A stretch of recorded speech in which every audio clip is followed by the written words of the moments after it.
Você sabia que Deus conta com você, que Deus tem um chamado para você? Exatamente, é sobre isso Lições da Bíblia de hoje, o chamado de Deus para a missão. Não saia daí porque o programa só está começando.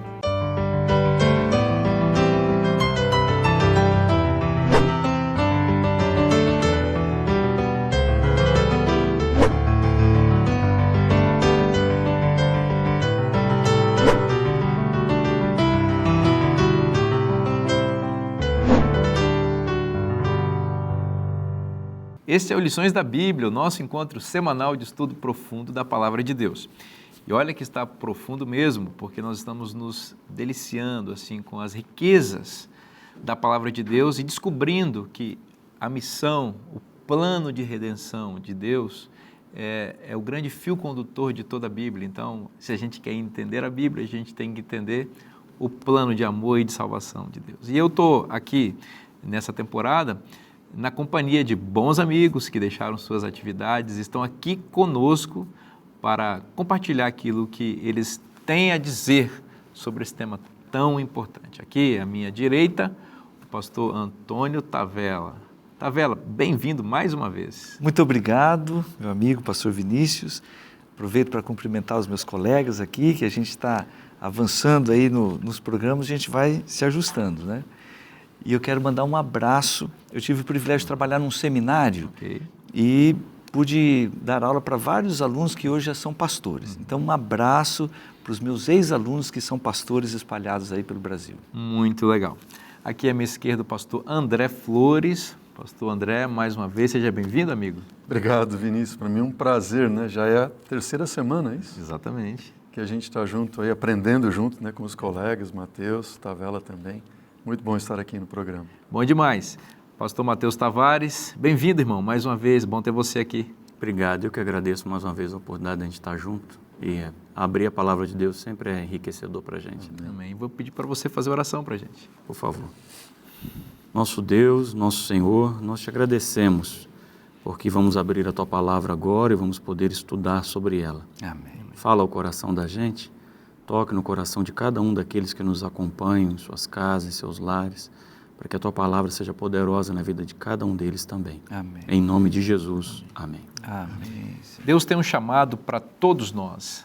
Não é? Cada um recebe uma vocação específica, um dom, mas todas essas vocações específicas e dons e talentos que são utilizados por Deus em nós têm como propósito central a salvação de pessoas, né?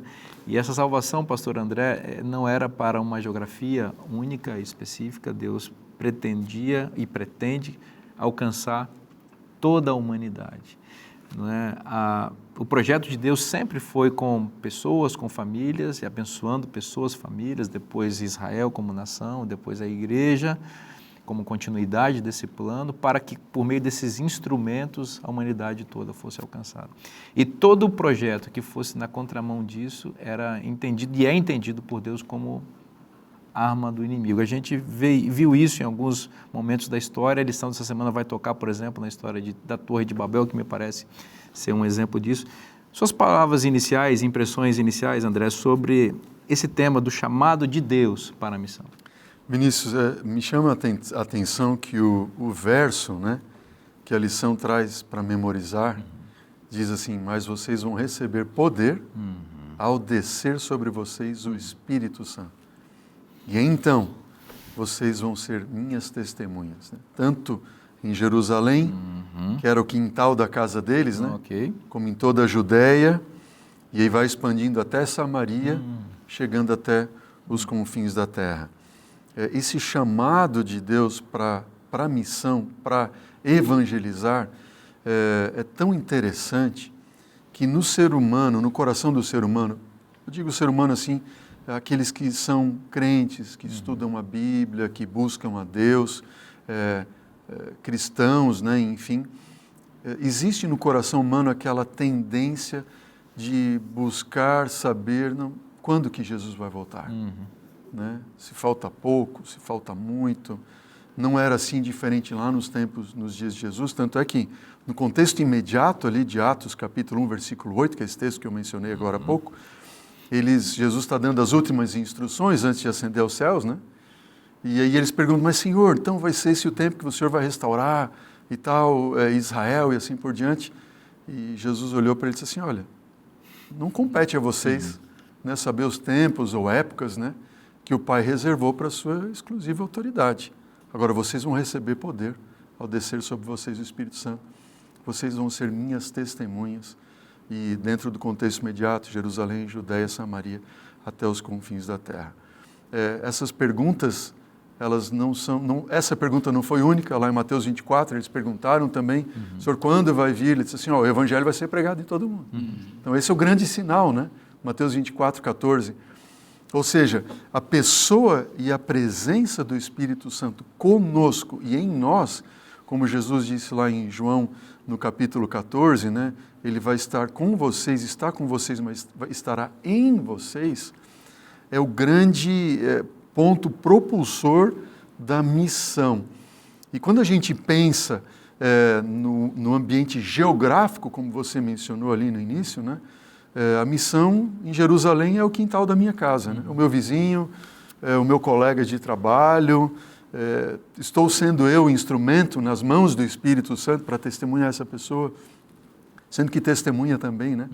É aquele que vivenciou, que ninguém tira dele o que ele viu, né? Então, ser uma testemunha, eu vivenciei, eu tenho comunhão com o Espírito, enfim, com Deus e tudo mais.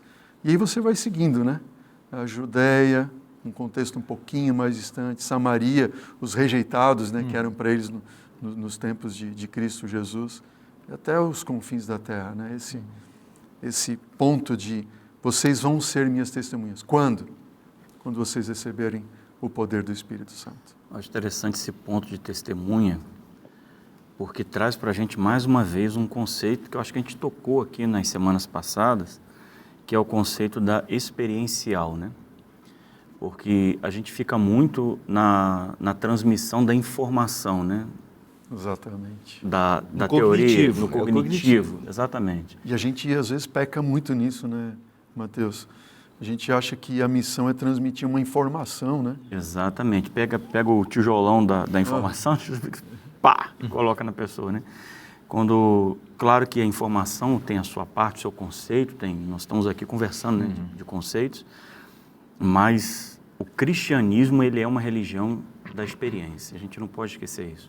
O cristianismo, ele é uma religião do cotidiano, ele é uma religião do dia a dia, ele é uma religião que implica no que eu faço, no que eu como, como eu me visto, onde eu vou, ele afeta tudo, ele é ousado, o cristianismo é abusado, porque ele afeta todas as áreas da vida da gente. E como Deus diz, por que você vai ser minha testemunha? Aí eu me lembro de quando João Batista estava preso e mandou para os seus 2 discípulos perguntar a Jesus, né? E aí, é você mesmo, né? Vai que não acertei o negócio aqui, né? Chegou o ponto de interrogação. Exatamente, que humano como a gente, faz parte, né?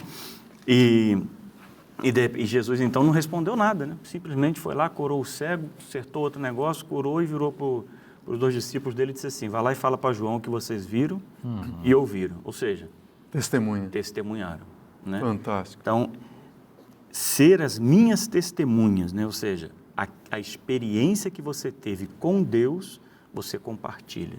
Por isso que todo verdadeiro discípulo nasce no reino de Deus como missionário. Uau. Por quê? Porque você não precisa ter informacional, teológico, complexo. Você pode compartilhar daquilo que você experienciou. Porque Deus chamou a gente para ser testemunha, não teólogo, né? Exato. Eu gosto muito de uma frase, tive um professor no seminário, de repente vocês tiveram contato com ele, pastor Emilson Reis, e ele usava a seguinte frase, pregação é transbordamento. E aplicando aqui, vou parafrasear, testemunhar é transbordamento. E não é de uma teoria, me abasteci tanto de teoria que agora eu vou transbordar. Como você falou, Mateus, a informação é muito importante, mas ser testemunha de Jesus, do Evangelho, como foi propósito de Jesus, é um transbordamento de uma vivência, de uma vida. Uma experiência que ninguém tira de você. Exatamente. Né? Ninguém pode contestar aquilo que eu vivi, né? Exato. Toda semana, Tavelo, atendo na igreja, né?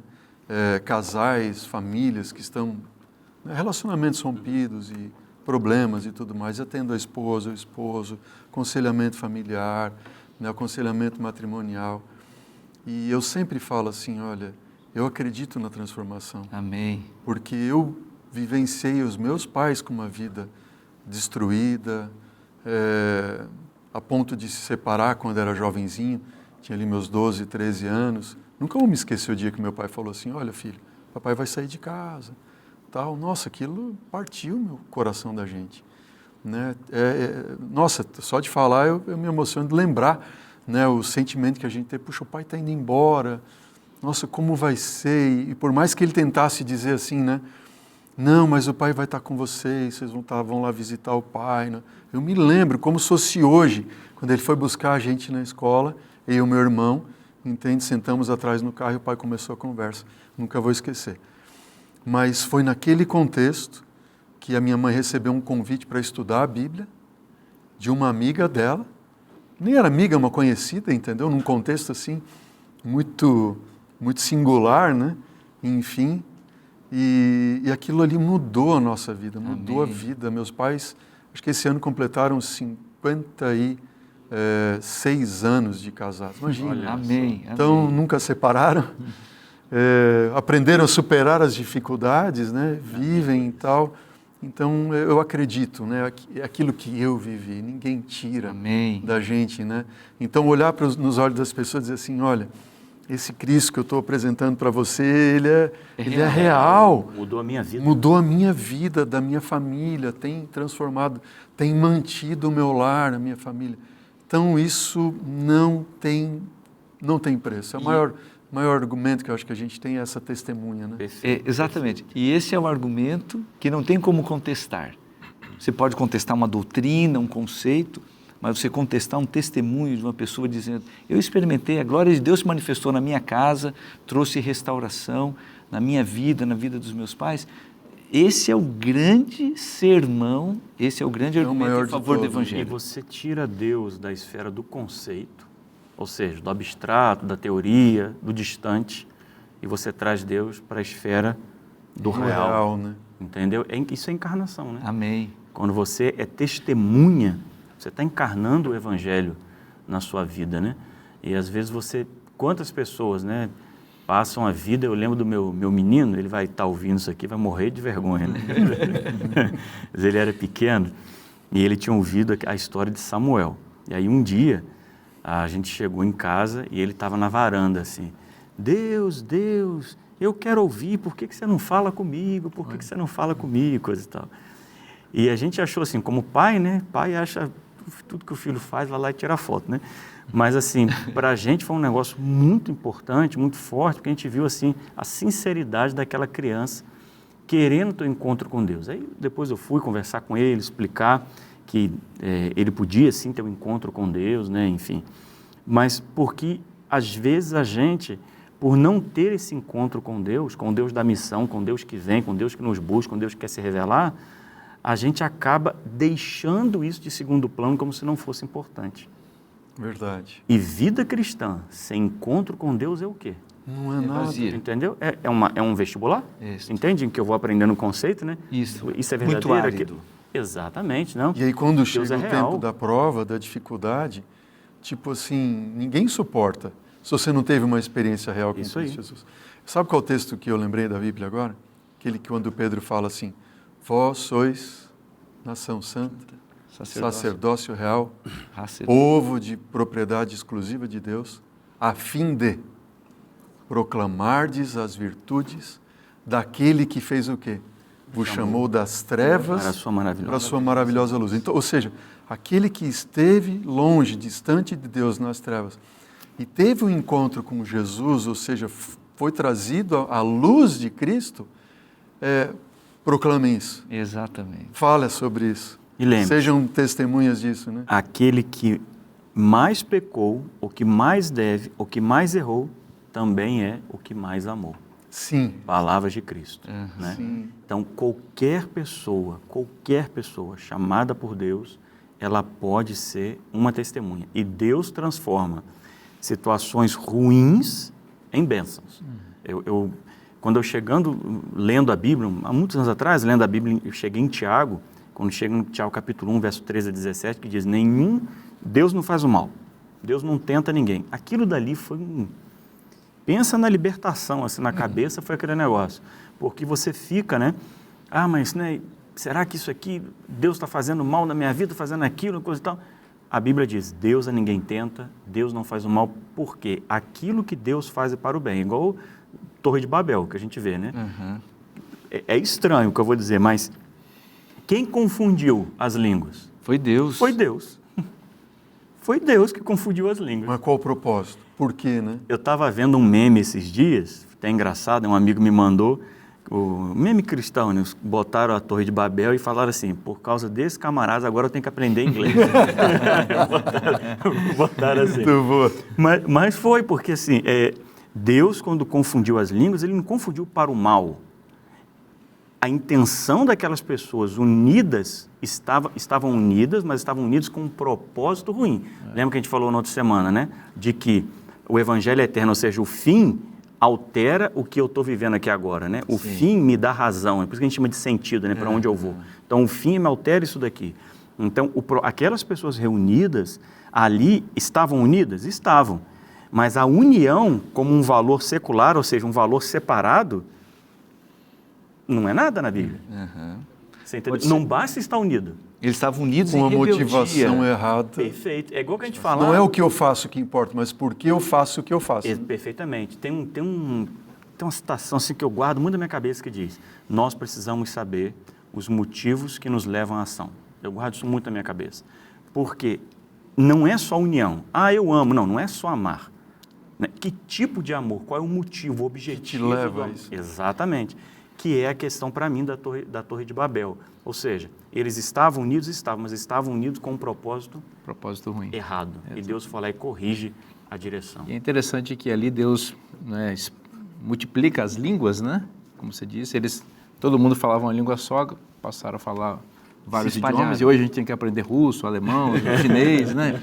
Inglês. Só o alemão, meu sogro era alemão, né? Diz que uma vida não é suficiente para você aprender alemão. E é interessante que Deus espalha exatamente para que o Evangelho possa ser espalhado e não fique concentrado, e as pessoas fiquem concentradas. Depois, no Monte Sinai, Deus aparece e fala, e dizem os rabinos que Deus falou na língua de todas as nações, né, naquele dia. Os 10 mandamentos foram pronunciados em todas as línguas. São os rabinos que dizem isso, né? E depois, em Pentecostes, Deus vem e faz o contrário do que fez em Babel, né? Ele fala numa língua e as pessoas entendem nas suas próprias línguas. E para que Deus fez tanto no Sinai quanto em Pentecostes isso? Com o propósito contrário dos de Babel.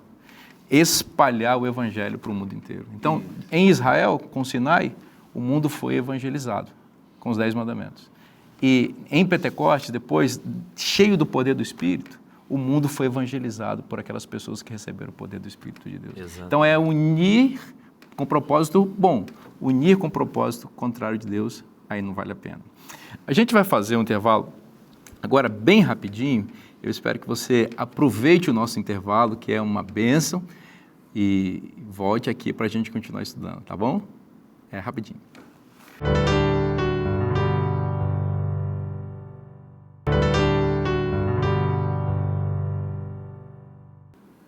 Estamos de volta para o segundo bloco e vamos continuar aqui juntos estudando a Palavra de Deus, entendendo o chamado de Deus para cada um de nós. E antes de a gente voltar aqui à nossa conversa, eu quero aproveitar para recomendar a você e fazer uma dica muito especial, que é o nosso guia de estudos. Nós estamos na 3ª semana, tem muita coisa para você estudar aqui ainda, tem muita bênção aqui nesse material e dá tempo de você pedir o seu. Como é que faz para adquirir esse material tão importante? É só você acessar cpb.com.br e lá você vai descobrir como adquirir esse e outros materiais da Casa Publicadora Brasileira. Bom, a gente está conversando sobre o chamado de Deus para a missão. No bloco anterior, a gente estava falando sobre a Torre de Babel, que era foi uma tentativa humana de aglutinar, congregar pessoas, contrariando o plano divino de crescer, multiplicar e encher a terra, né? Então, Deus desfez aquele propósito para que o Evangelho pudesse chegar a toda a humanidade. E dali, daquela região, saiu uma família muito especial, não é isso, pastor? Exatamente. É interessante a construção da narrativa da Bíblia. A gente tem um dilúvio, a gente tem o episódio da Torre de Babel, e na sequência, daquela mesma região ali, Ur dos Caldeus, era da região da Mesopotâmia, onde eles haviam se aventurado na construção da torre, e ali Deus faz o chamado para uma pessoa para fazer um caminho contrário do que tinha sido o impulso daquela junção do povo ali na Torre de Babel. Eles queriam segurança, eles queriam tornar o nome deles célebre, até interessante o texto, a gente vai construir uma torre, chega até o céu e a gente vai tornar o nosso nome célebre. Eles estavam focados só nos interesses deles, só o que seria, na concepção deles, o que seria bom para eles. Usando assim uma linguagem popular, eles estavam preocupados só com o umbigo deles. Deus veio, interviu, espalhou o povo. Agora, quando ele faz o chamado para Abraão, ele pega Abraão, que está numa situação muito confortável, está junto da sua família, ele era um homem rico, e Deus faz o chamado para ele assim: Abraão, você vai abrir mão de tudo isso daí, porque eu estou te chamando para ir para uma terra que eu vou te mostrar.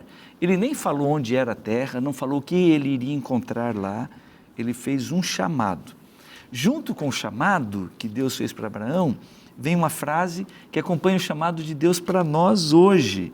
Abraão, vou tirar você de onde está para fazer de você uma bênção. Gênesis capítulo 2, do verso 1 a 3, está ali o chamado de Deus e Deus dizendo: você vai ser uma bênção. E depois ele expandiu. E através da sua descendência eu vou abençoar todas as famílias da terra. Porque foi da descendência de Abraão que veio o Salvador.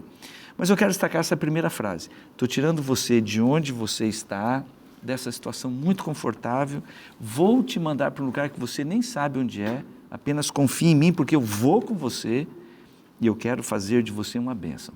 Quando a gente pensa no chamado de Deus para nós hoje, muitos dos nossos amigos que estão nos ouvindo, eles fazem parte de uma igreja, e talvez uma igreja com uma situação muito confortável, né, com uma estrutura muito boa, com uma liderança bem estabelecida, uma série de situações que geram conforto, que geram segurança. E aí vem o chamado de Deus dizendo: mas eu não chamei vocês para ficarem aqui amontoadinhos. Vocês precisam fazer o que aconteceu com Abraão. Saiam daqui para vocês serem uma bênção. E vocês vão para um lugar que eu vou mostrar para vocês. Quando a gente se dispõe a ir, muitas vezes a gente não sabe nem onde é que Deus vai colocar a gente. Mas Ele está indo à frente e o chamado dele se cumpre porque Ele vai conosco e Ele sempre nos usa para abençoar outras pessoas. A gente olha para a história de Abraão e realmente, Abraão aceitou o chamado e o propósito de Deus se cumpriu. Ele foi uma bênção. É curiosa a comparação entre os nomes desses dois personagens importantes aqui nesse contexto. Nimrod, que é o grande fundador e líder da construção da Torre de Babel, que é descrito na Bíblia como um notável, um grande caçador. É um predador, né? Um imperialista, aglutinador de povos, que queria tornar o próprio nome célebre, construir uma torre para chegar ao céu, para afrontar ao Deus eterno. Abraão, por sua vez, é um pastor de ovelhas. Olha, um é caçador, o outro é o pastor. Um mata, o outro cuida, né? Nimrod constrói um monumento de tijolos, de argamassa, para engrandecer o próprio nome. Abraão sai da sua terra como peregrino, e Hebreus 11 vai destacar uma coisa muito interessante, 11 verso 9. Abraão habitava em tendas, juntamente com Isaque e Jacó, herdeiros com ele da mesma promessa.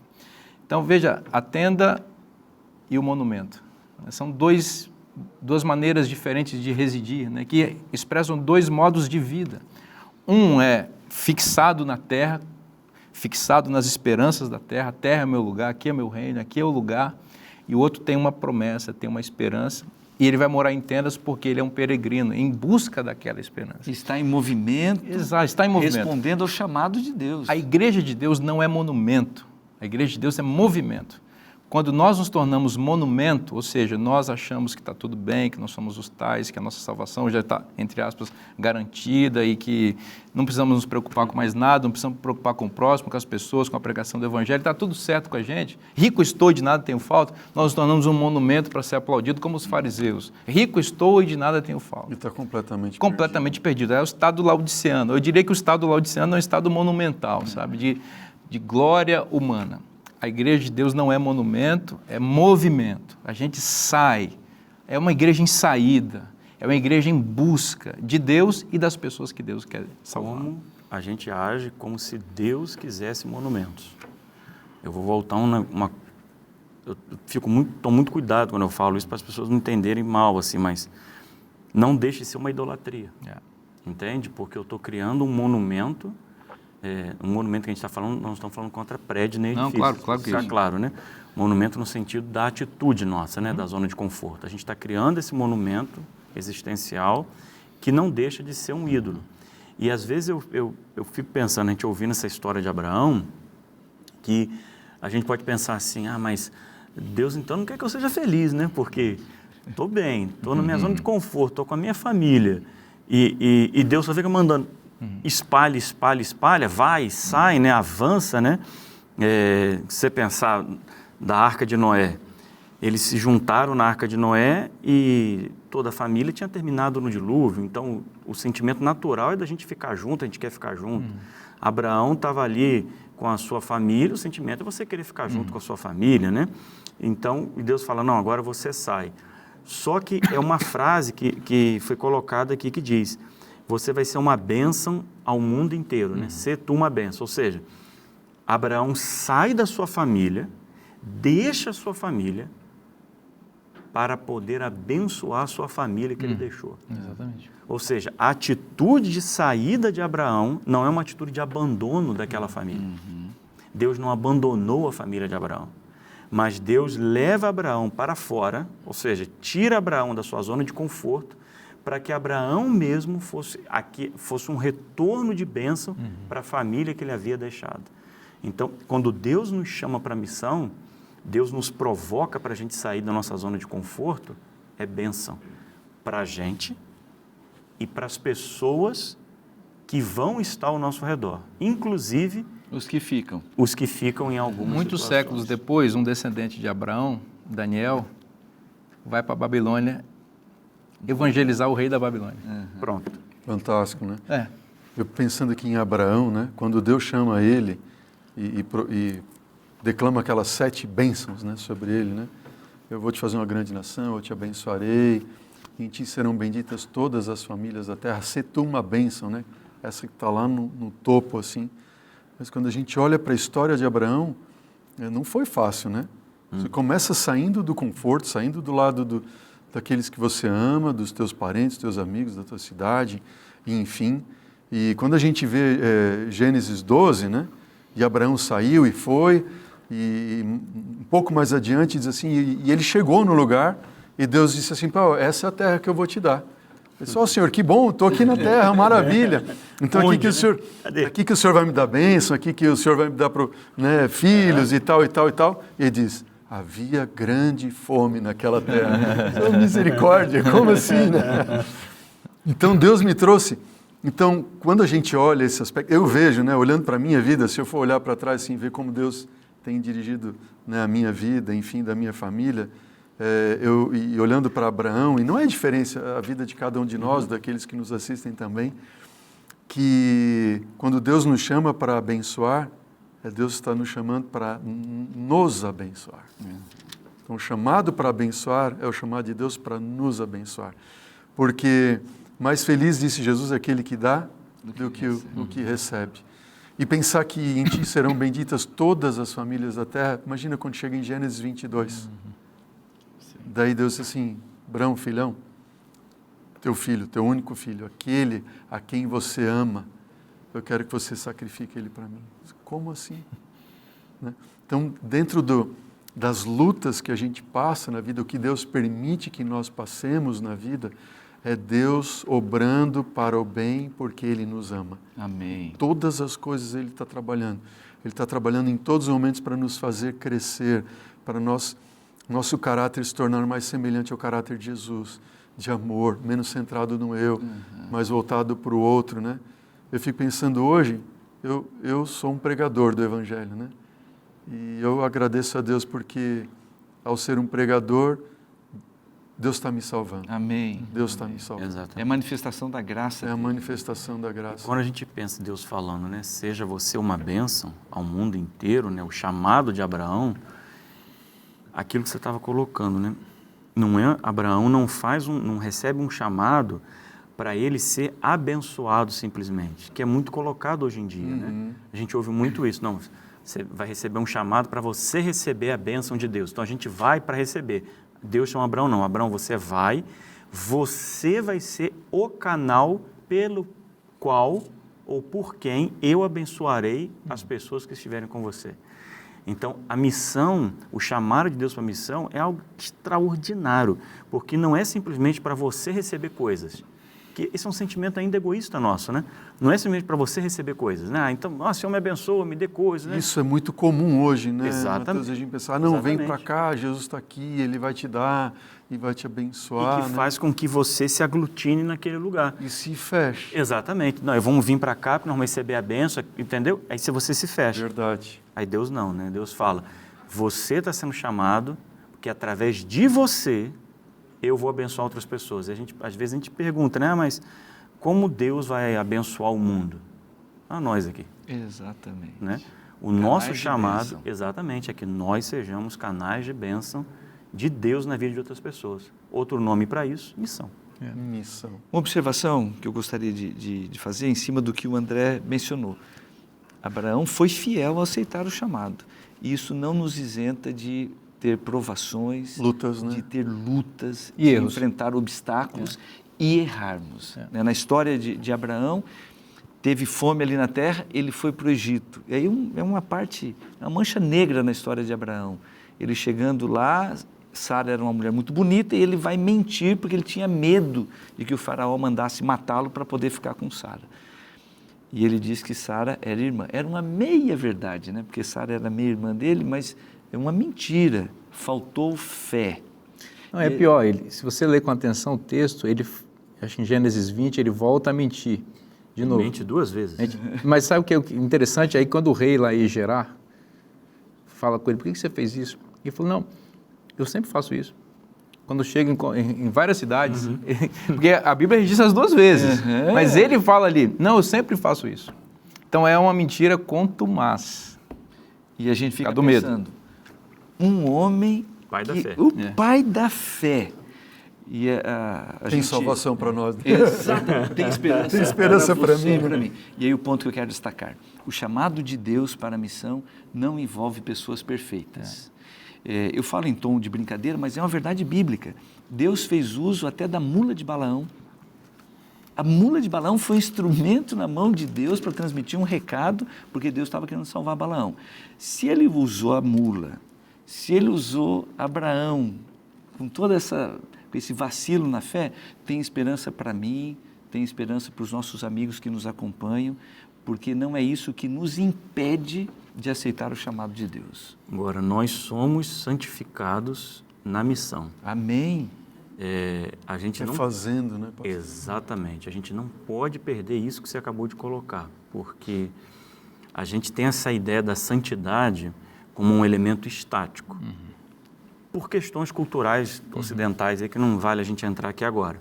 Mas essa ideia da santidade é alguém que se isola, recluso, sozinho, e vai tentar buscar uma espécie de nirvana crente, digamos assim, para poder encontrar a santidade. Santidade na Bíblia Não é isso.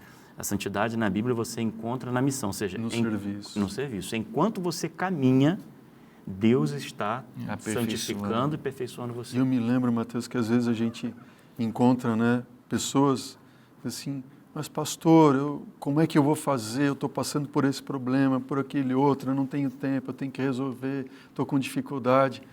É como se Deus estivesse dizendo para a gente, filho, vai, né? Vai, serve, intercede, obra, deixa que eu vou te usar. Seja bênção. E seja bênção e eu vou resolver o resto. Eu sou teu Deus. Eu né? acho que o caso da mentira de Abraão também fica como ponto para nós no sentido de valorizarmos e levarmos muito a sério a vocação que nós recebemos para a missão. Veja, a missão de Abraão era em ti e em tua descendência. Serão benditas todas as famílias da terra. Isso envolvia aquele matrimônio. Aquele casal precisa ficar junto, porque aquele útero, naquele útero ali, que o faraó botou o olho, era o útero que veria o filho da promessa. E Abraão entregou a sua vocação E o chamado, na mão do opressor. Já pensou? o Ele chamado entregou. não era só para Abraão, era para Abraão e Era para pra- Sara. A prova que era para ela, porque depois que veio Ismael, Exatamente. não valeu, tinha que ser dela, né? Perfeito. Então, vamos levar a sério a nossa vocação. Deus quer fazer grandes coisas com os dons, talentos, a nossa família, a nossa vida.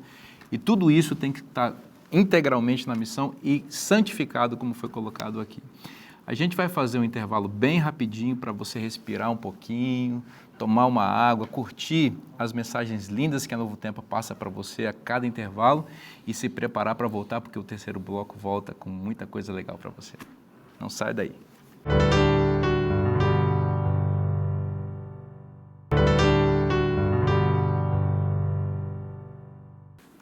Estamos de volta para continuar estudando juntos aqui a palavra de Deus. Você sabe que o grande plano de Deus é salvar a humanidade, salvar você, a sua família, e salvar as pessoas que você ama, colocar essas pessoas no reino dele.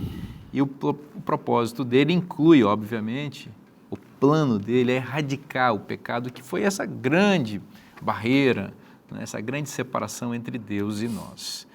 Então, se nós quisermos ir para o céu, viver com Cristo, nós precisamos permitir que Ele tire o pecado de nós. E esta revista, A Cura do Pecado, ou A Cura para o Pecado, não é? A Cura do Pecado é o título dela, ajuda você a entender como, né, ficar sem esse mal tão terrível. Né? Há um processo de santificação na vida daqueles que amam a Cristo, que vão se livrando do pecado. E aqui você vai aprender passo a passo esse processo, vai entender doutrinas bíblicas associadas com esse tema, e eu tenho certeza que você será muito enriquecido, muito abençoado com esse material. Como é que faz para adquirir? É só mandar adquirir? Não, olha a palavra que eu usei errada aqui. Como é que faz para você ter esse material na sua casa? É só você mandar um WhatsApp para o número que está aparecendo na sua tela, preencher um pequeno cadastro e nós vamos mandar sem custo nenhum para você esse material, que certamente vai ajudar você a conhecer mais Jesus.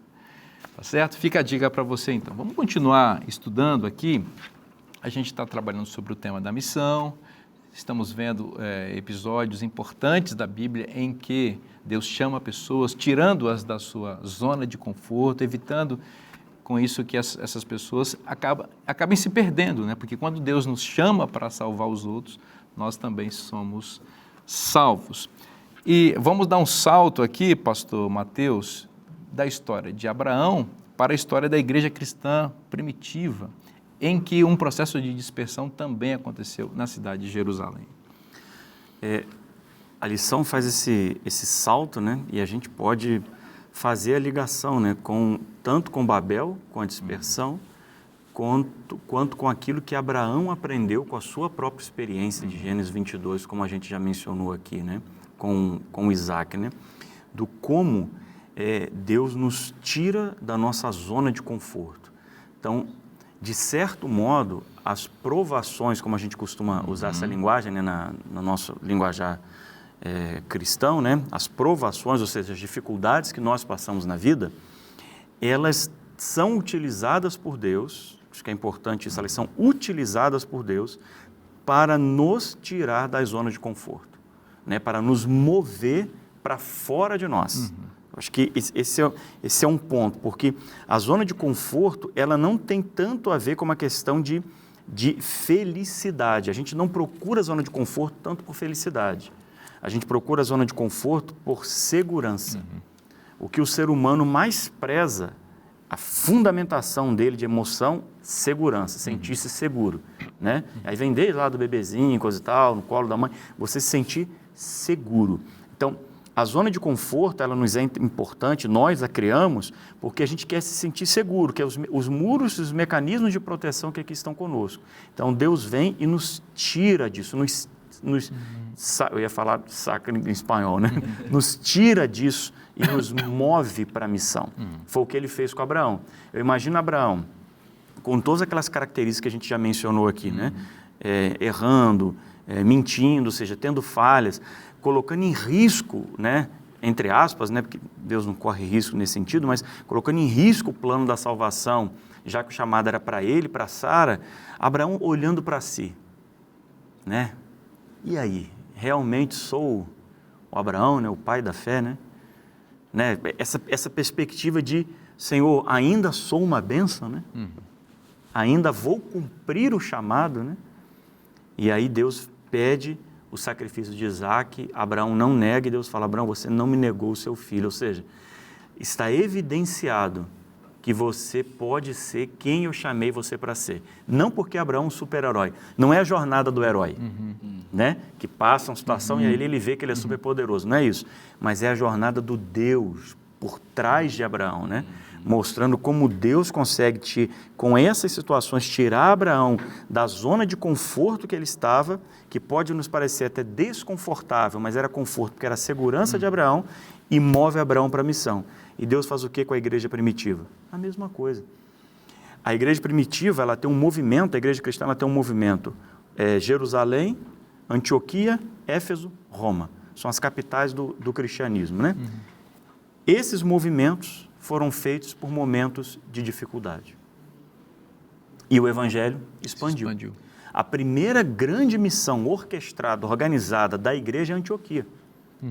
E os cristãos vão para Antioquia, mandam Barnabé para Antioquia primeiro, porque começa o Evangelho a crescer em Antioquia. E por que cresce o Evangelho em Antioquia? Porque eles estavam fugindo da perseguição em Jerusalém. Aí Antioquia vai se tornar a segunda capital do cristianismo, e aquela igreja vai abençoar a igreja de Jerusalém quando vem a questão da fome. E daí a gente não precisa mais seguir fazendo essa digressão, mas Deus age através dos momentos de dificuldade. Amém, amém. Fantástico isso.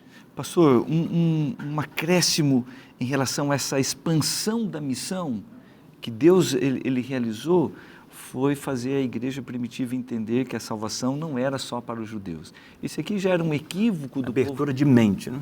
Isso aqui já era um equívoco do povo judeu na época que Jesus estava aqui, porque eles se apossaram da aliança, das promessas que Deus havia feito para eles no Antigo Testamento, e eles consideravam que quem não fosse judeu não tinha salvação fora daquela nacionalidade, entre aspas. E eles faziam proselitismo de forma assim muito acanhada, sem intencionalidade de expandir a salvação para outros povos. E agora a igreja recebeu a comissão, para pregar o Evangelho, em testemunha a todas as nações, até os confins da terra. E a gente olha ali no livro de Atos, eles pregando para os judeus. E quando surge algum movimento para compartilhar com os estrangeiros, gentios, que é a expressão que a gente utiliza na Bíblia, havia resistência. E Deus fez uma obra enorme para quebrar essa resistência na vida do líder da igreja, que era Pedro. Então, o relato que nós encontramos ali em Atos capítulo 10, Deus agindo de forma sobrenatural, uma intervenção, dando para Pedro uma visão e mandando Pedro atender o chamado para ir à casa de um centurião romano. E é interessante quando ele chega lá, ele diz para o centurião, vocês sabem que não é permitido para um judeu, e eu sou um judeu, entrar na casa de um estrangeiro. Então, eu só estou aqui porque Deus mandou. E por mim eu não estaria aqui. Ele quebra, né, de paradigma ali para ele, né? Deve ter sido terrível para ele. Foi muito, muito desafiador para ele. E o ponto, né, que eu gostaria de destacar, Deus, na missão que Ele entrega para nós, Ele rompe com exclusivismo. Quando a gente encontra pessoas com ideias de exclusivismo, independentemente de qual seja a sua denominação religiosa, isso é um equívoco, não está na Bíblia. E é interessante como a gente... Não tem o apoio de Deus não nisso, tem. né? Tá vendo? Porque a missão é para o mundo, né? A missão é para o mundo e Deus tem os seus filhos espalhados em todos os lugares. Quando a Bíblia fala de Cornélio, a descrição que faz de Cornélio, diz que aquele homem era um filho de Deus. Não usando exatamente essa expressão, mas ele era um filho de Deus. Ele era fiel. E agora Pedro tem que mudar totalmente o seu paradigma. Que grande lição para nós, né? Muitas vezes nós olhamos para as pessoas que estão ao nosso lado E a gente fala, não sei se o evangelho vai alcançar, aquilo ali é um perdido. Não adianta eu dedicar meu tempo, né? Vou perder tempo. E a igreja primitiva... Agora Pedro vai, né? E interessante, ele estava na cidade de Jope, e essa cidade é importante porque lá no Antigo Testamento alguém também desceu essa cidade para fugir da missão, né? Nós estamos falando de Jonas, né? Isso. Que ele, ao invés de ir para Nínive, falar para gentios, né? Isso, para ele fugiu para o outro extremo, né? O outro lado.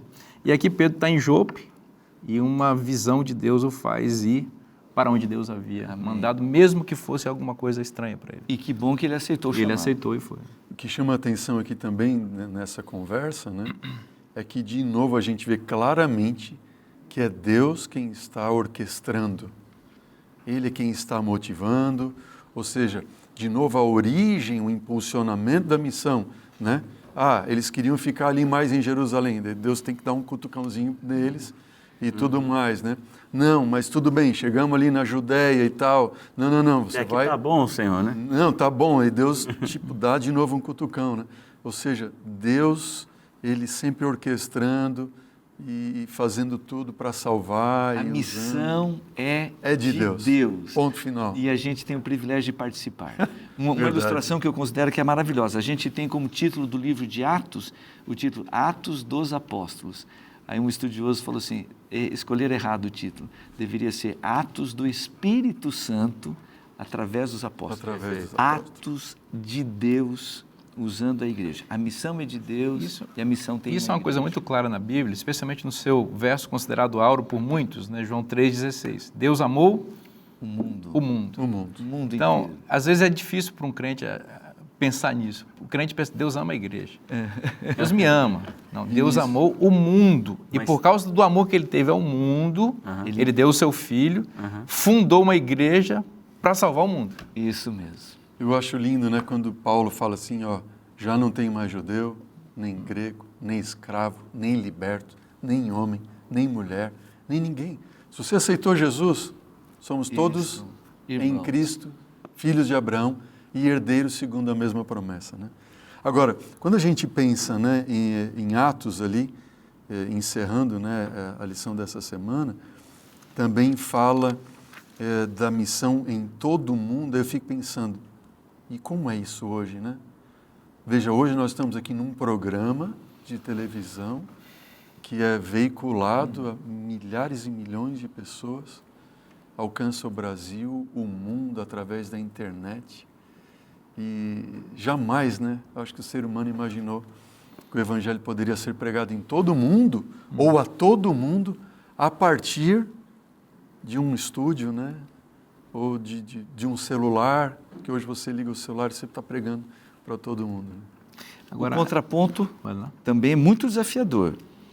A gente não pode esquecer que Deus mandou pregar até os confins da terra, mas começa em Jerusalém. Começa aqui do nosso lado. A gente encontra alguns com espírito missionário disposto a atravessar o oceano e não atravessa a rua. Exatamente. Esse aqui é um desafio para nós, sermos missionários, começando com aqueles que estão do nosso lado. Aí Mateus falou, né, a motivação, né? Por que eu estou querendo ir para o outro lado do mundo? Se não é só viagem. Agora, Deus vai trabalhando no ser humano. Assim, vocês estavam falando, minha cabeça estava fervilhando aqui, tentando imaginar a cena, né? Você vai vendo, Deus vai no Pentecostes. O que é o Pentecostes? Aquilo dali, a missão, estava ali, diz, né, o mundo, né, entre aspas, estava em Jerusalém, né? Mas era o mundo o quê? Era o mundo judeu, né? Isso né? Porque eram os prosélitos, coisa e tal, de fala grega, estavam ali. Mas já era o primeiro. E aí, vocês estão vendo agora? É para... Voltem para os seus lugares e multipliquem lá. É para sair. Aí eu fico imaginando Pedro, né? Pregou para aquilo tudo e não entendeu nada. Porque ele pregou para as pessoas, voltou e continuou fechado no seu mundo lá com João. E mesmo depois de Cornélio, né? Aí vem em Jope e Cornélio, de novo, aí Jesus agora é contundente com Pedro, dá uma visão, coisa e tal, que algumas pessoas interpretam erroneamente a visão, né? Não tem nada a ver, o próprio Pedro interpreta a visão, dizendo que, não, Jesus me deixou claro, Deus me deixou claro, que eu não posso fazer acepção de pessoas, que o Evangelho é para todo mundo. Pedro interpreta a visão, então está resolvido. E aí ele mesmo chega e fala assim, ele entende isso, E aí você fala, poxa, agora? Agora vai. Agora vai, né? Agora vai, aqui em Atos 9, coisa e tal, vai. E não vai. Até que você chega lá na frente que Paulo, do jeitinho pauliano de ser, né? Só Paulo do jeitinho de Paulo, vai e fala, eu afrontei Pedro na sua cara, porque estava ali o judeu. Paulo deu uma paulada nele. Foi, exatamente. É exatamente isso aí. Daí estava os judaizantes, quando chegaram os judaizantes, Pedro se levantou.